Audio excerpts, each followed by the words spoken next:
Before we get started, I do just want to say that I have nothing against Colossal, and the purpose of this video is simply to educate you on what exactly they've been doing. So, with that out of the way, let's begin. The beloved dire wolf that many of you probably know from the series Game of Thrones, at least that's the comparison I keep hearing on social media headlines, is not a wolf at all. Enochion as it is truly named, is actually more closely related to the jackal, which it diverged from around 5 million years ago.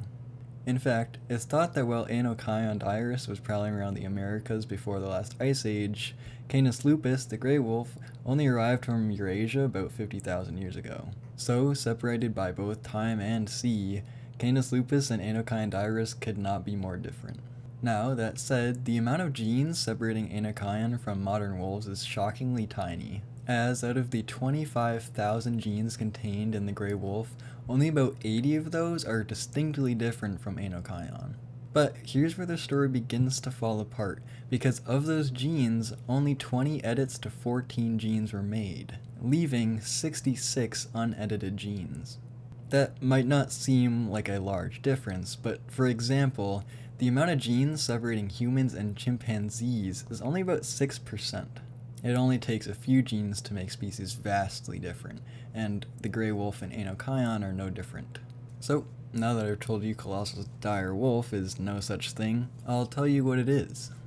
Simply, it's a grey wolf, with a few edited traits designed to mimic those of Enochion. Now, I can't sit here and pretend that isn't super cool. I think this is a remarkable accomplishment, and I'm very glad that it happened. That said, is it fair to say they've brought back the dire wolf from extinction? No, not at all. And I don't think the way it's been portrayed in the media is exactly a fair representation of what they've actually done here. Nothing has been brought back from extinction, nothing has been resurrected. Sorry. So, what actually makes Enochion so different than these dire wolves that Colossal has created? To answer that, we're going to take a little trip about 120,000 years back to the late Pleistocene. Now, the fossils of Enochion have been found all throughout North and South America, but we're going to travel specifically to what would have been Los Angeles, and what is now the La Brea tar pits. In the Pleistocene, La Brea would have been a slightly cooler environment than it is now, populated by open swaths of tall grasses, dense forests of pine trees, low-growing juniper trees, and meandering rivers. Not quite the ice age I imagine you had in mind.